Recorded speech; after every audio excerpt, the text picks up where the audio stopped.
Joining us now, Representative Congresswoman, 7th District, Democrat, Virginia. That's right, in Central Virginia, the kind of the Richmond area here in New Kent, where I am now, Hanover, and areas of Henrico, Goochland, Virginia. Don't forget about them. Congresswoman Spanberger, great to have you. Thank you so much. And we actually go all the way north up to Culpeper and all the way south to Nottoway County as well.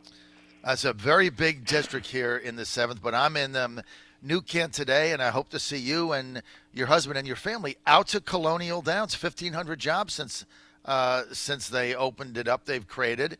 And tonight, of course, opening night, big night. So we hope to see you here soon. Okay, let's get to the big issues. Congresswoman Spanberger, and let's start with these horrific shootings in El Paso and Dayton last week. Just horrible. All these people dead.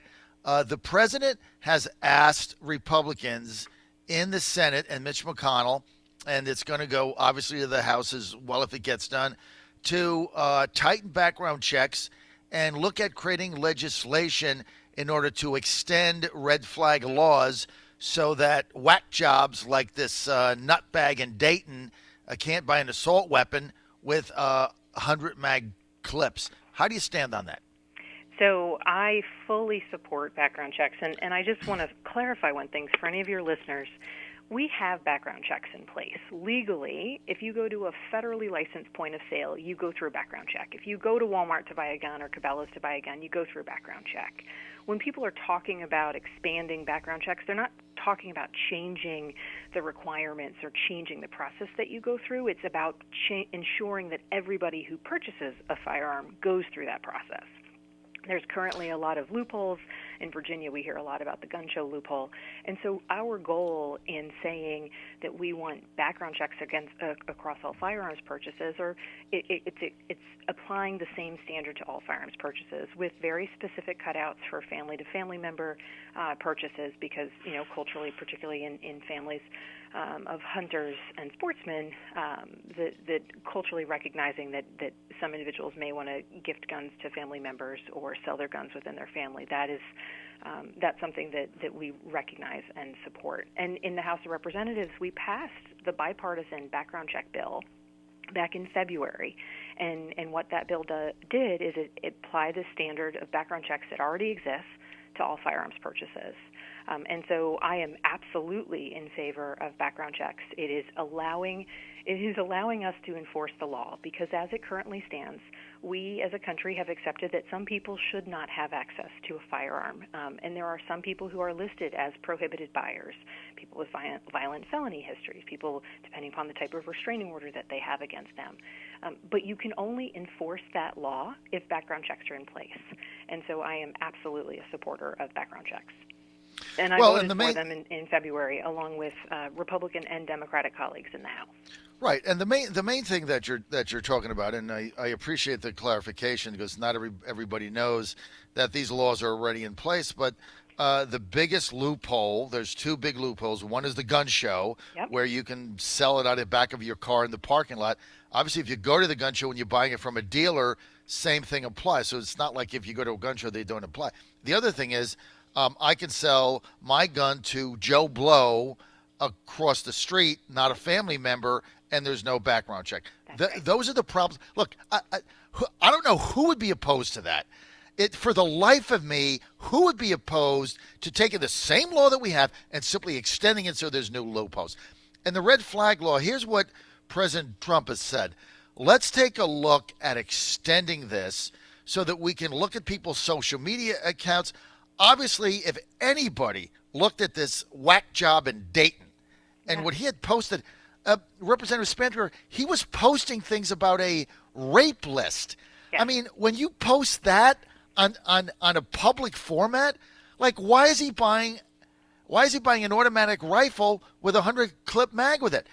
He shouldn't have been sold John, that. This is what we see time and time again when we think back to the Parkland shooter. I mean, the Parkland shooter was reported to law enforcement, local law enforcement, and the FBI because people within his circle knew he was a risk. They knew he was a threat. And Virginia, notably, we do not have any red flag laws, sometimes called IRPAs, sometimes called gun violence restraining orders. 17 states now have them. including the District of Columbia. And basically what these laws allow you to do is they allow law enforcement to go before a judge and swear before a judge, just as you would swear before an arrest warrant or a search warrant, right? When you're going to essentially cross on someone's constitutional rights, they allow law enforcement to go before a judge, attest to why this person is a threat to themselves or potentially others, and then they temporarily restrain, if the person already owns firearms, they temporarily restrain for a set period of time with the judge's sign-off their firearms, or they ensure that they are not capable of purchasing firearms, which goes back to our background check. It is really straightforward. There are, when you look at, as you said, what the Dayton shooter had put out there, everyone in his circle from the time he was in high school knew that he was a threat to other people, if not also himself. And states that have red flag laws have lower rates of individuals who commit suicide with firearms because, frankly, people in crisis most frequently turn the gun on themselves. Their domestic partners, typically women, and law enforcement getting shot because when someone's in a point of crisis, they turn the gun on themselves, those closest to them, or the law enforcement responding. So this is really, it's an officer safety question, and it's a community safety question. And so I am fully supportive of red flag laws, and in fact, I'm a co-sponsor of a bill in the House that is H.R. 1236, and that bill would help and incentivize states to put red flag laws in place.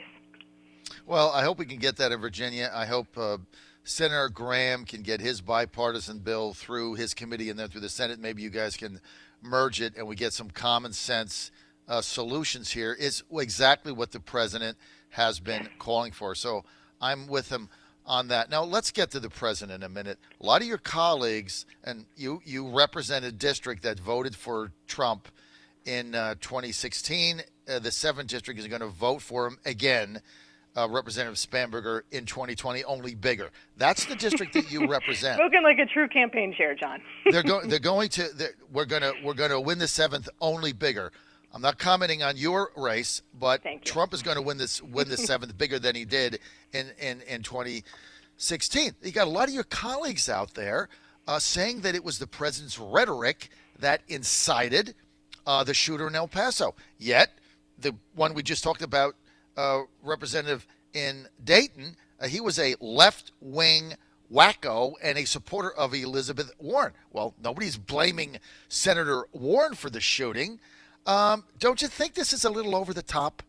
Well, I think when we're looking at these horrific circumstances, the shooting in Dayton, the shooting in El Paso, all of the other shootings that have happened where people have put out either statements or we've looked into their prior statements, an extremist is an extremist. A person who holds an extreme view holds an extreme view, and they fall across the spectrum. They fall in the extremes, right? Extreme left, extreme right. What I do think is a real challenge is that I think that any person in a position of elected leadership should execute on the responsibility of leading this country, leading through words, leading through actions.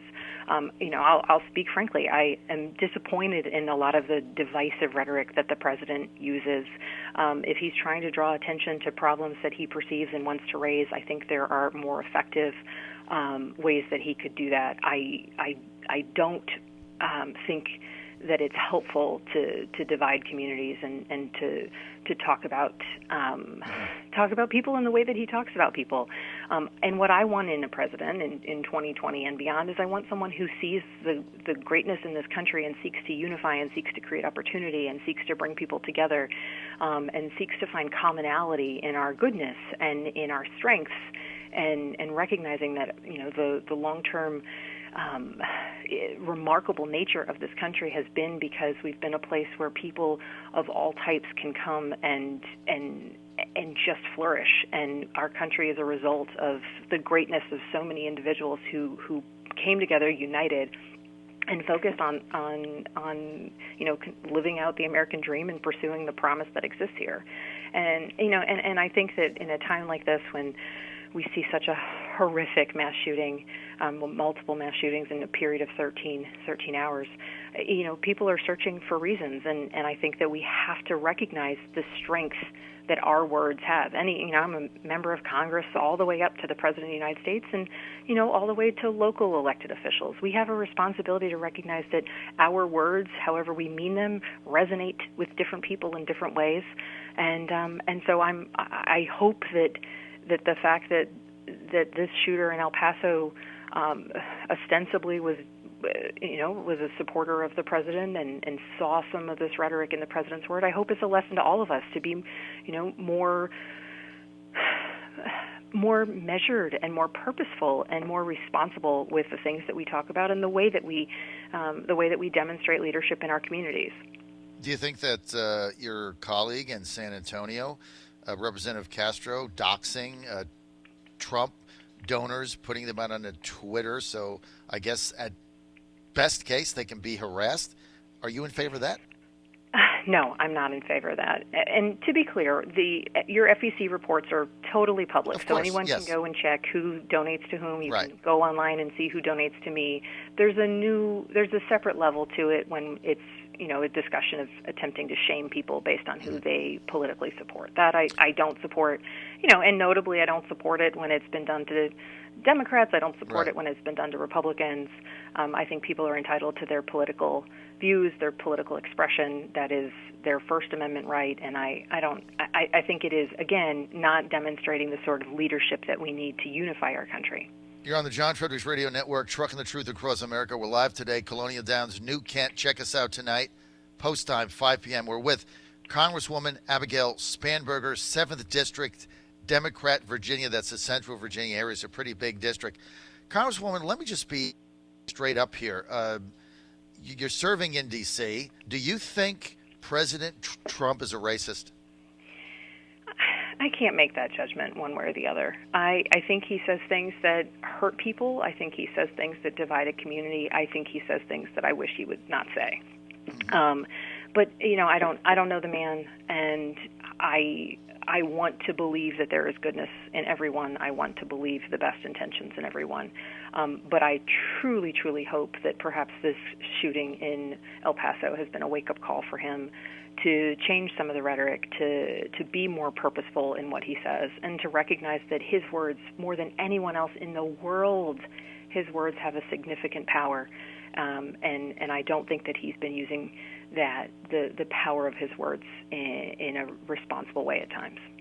What about the words of the extreme left wing of your party, the super progressives, who are obviously in sight of that guy in Dayton? Why doesn't this play both ways, Abigail? Well, I don't think so. This is where I would ask, and let's be clear. I am advocating for professionalism. I am advocating for responsible leadership. I am advocating for any person in any elected position, no matter how high, no matter how local, to recognize the power of their words and the influence that they have, not just on those who might have voted for them, those who didn't, but kids who are listening and paying attention. So I take that responsibility very seriously, and I think every one of my colleagues should. And I am disappointed by the rhetoric that I hear across the spectrum, on my side of the aisle, on the Republican side of the aisle. So to just be clear about that.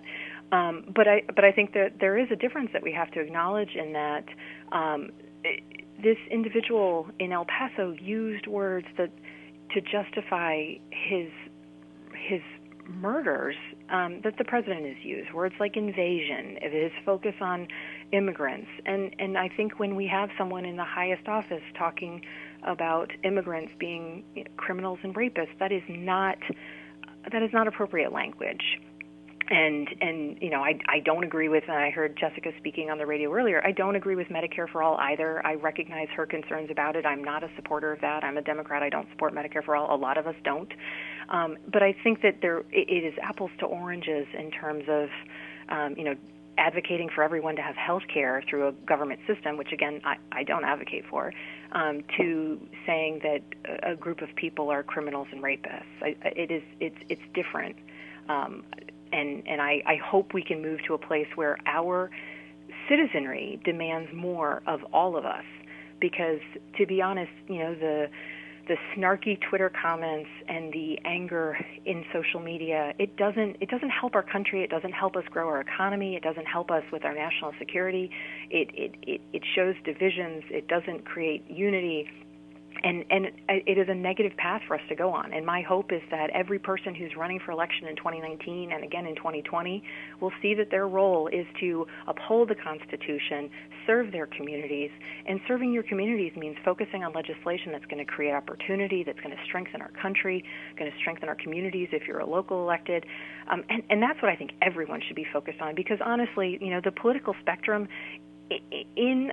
in a system where our two-party system is working, there's supposed to be the push and pull of ideas. I'm a Democrat, and I'm supposed to get on the radio and argue with you, John, because you're a Republican, and I've got some good ideas, and you've got some good ideas, and we can find our agreement and come to good policy because of that.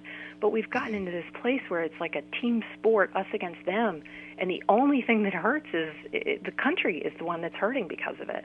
And I hope that we can get away from that. And so, yeah, I don't support anybody who acts in an unprofessional way or who tries to sow divisions, because I don't think that that's what leadership is, and I don't think that that's what we should be doing.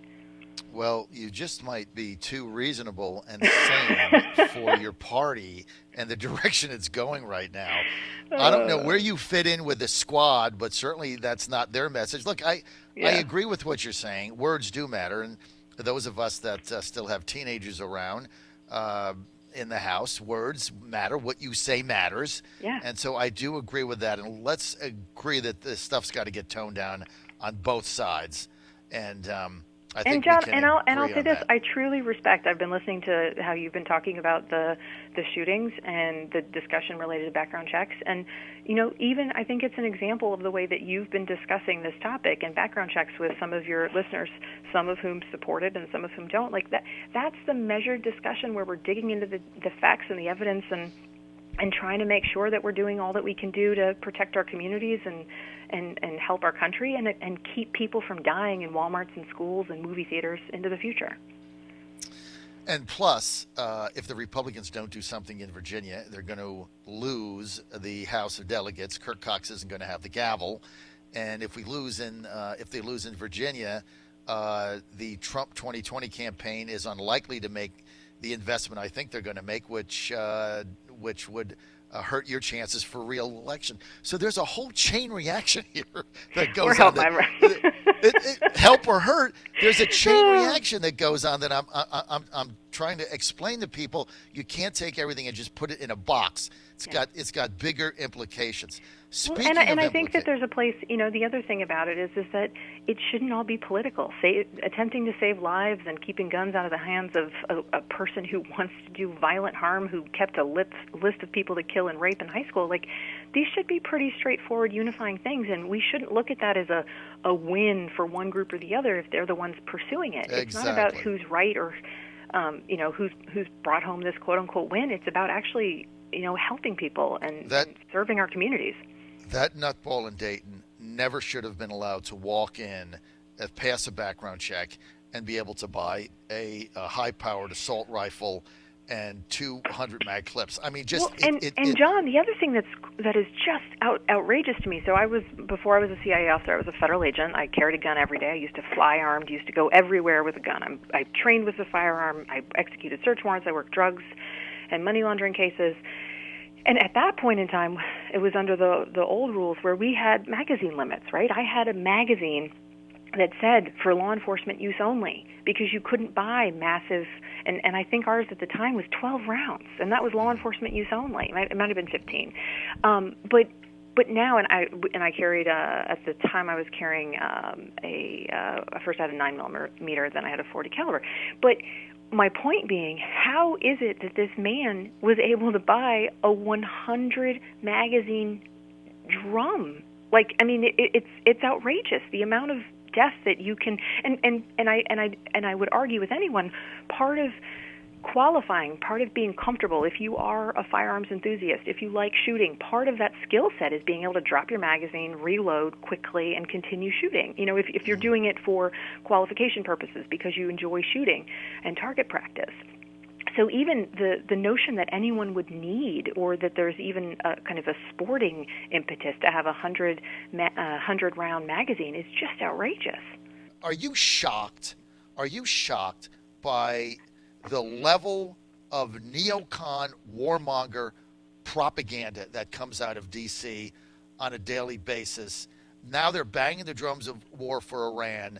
They have no plan for that. This is a 2,000-year-old civilization. Is that one of the things that surprised you when you got there, was the neocon warmonger propaganda machine? Straight up. A little bit, yes. But remember, my background is on the intelligence side of things, so I'm not as new to the foreign policy piece of it, and so I have been well aware of individuals like John Bolton for quite some time. But I will say that it should be concerning to every American that we are on a path where there's no strategy relative to Iran, where we have advisors to the president who seem all too excited to up the level of engagement in terms of our maximum pressure campaign against the Iranians with no real strategy. In our National Defense Authorization Act, we affirmed in that with an amendment that the 2001 AUMF does not allow us to go to war with the Iranians. And I know this is an important issue for you. This is a very important issue for me as well. You know, I think every member of Congress should be involved in the conversation about the level of aggression we as a nation are or are not willing to engage in. And when you look at a country like Iran, you mentioned an ancient civilization, the Persian civilization. I mean, they are a proud people. They are a strong people. It is absolutely bad strategy for us to think that we can saber rattle against the Iranians and that it will not do us harm. And so I do hope that there are voices like yours, voices on both sides of the aisle, and they do exist, that are advocating for a measured approach, that are advocating for smart policy that includes a lot of intelligence, a lot of diplomacy to ensure that any steps we do take in a direction, relative to the Iranian regime. And to be clear, they are a bad actor. They are, a nuclear Iran is a tremendous risk to national security, our own and those of our partners and allies in the Middle East. But it is misguided, in my view, for us to think that we can aggress towards the Iranians and that it will not be harmful to our own national security. It's insanity is really what it is. And as you know, I've been against all these wars, but the voices right now within the DOD and the State Department that are advocating a firmer, more muscular military response of the U.S. towards Iran, I think is an absolutely insane view. And hopefully people like yourself will be able to measure that, because that's the last thing we need to do. And what the president has said is, look, his instincts are to get out of these entanglements and wars, not get involved in them. So hopefully you'll be able to be a voice of reason. And certainly before we get involved in any conflict, we need a new AUMF. Hopefully you can get that done. I've got pressure to wrap, but I've got to ask you one other question, Congresswoman Spanberger, that is off everybody's radar screen, and I know you're following it. The India-Kashmir crisis. Pakistan has got nuclear weapons. India has said they're willing to act here. Basically, they suspended their constitution, and they have basically taken over Kashmir, and they've threatened them. And now Pakistan, and nobody's talking about this in the fake news because it's not a sexy topic, right? But they got a real crisis there. Are you? What is your position, and what advice are you giving your colleagues on that? So, this is all broken since we've been back in our districts. I do serve on the Foreign Affairs Committee, and in particular on the Asia, Pacific, and Nuclear That's Committee. Why I'm asking. So this is highly, highly relevant to me. I think this is a place where we need to rely heavily on our diplomats, our career diplomats, who can talk about what's going on in the region and can go to the table and talk to our Indian allies and our Pakistani allies to try and be a part of dialing back some of the aggression and tension. And I hope that we will be very tempered and diplomatic in our engagement. and that we should rely on the intel that we have from our intelligence community to determine what might be some of the underlying intentions, despite or in light of what people tell us at those diplomatic tables. But I think that this is a regional threat that we need to recognize is significant. It's impacting Pakistan and India and our strong allies and partners of the United States. They have had tensions between the two of them for for as long as they have been Pakistan and India. And I think that paying attention to what's happening in the world is incredibly important. And I am very concerned, as they're ending their bilateral trade agreements. I mean, it is overall, we're looking at potential, the real economic ramifications of their challenging relationship, not to mention kind of the heightened tempers relative, or that could lead to any sort of military engagement. And both countries have nuclear weapons. Yep. Which is the other thing. We're out of time. I want to thank you for sharing your perspective on that Indian Kashmir crisis in India. Congresswoman Abigail Spanberger, thanks for being with us here on the John Fredericks Radio Network live in Colonial Downs in New Kent. Thanks for being with us. Thank you for your time, John. Thank you to your listeners.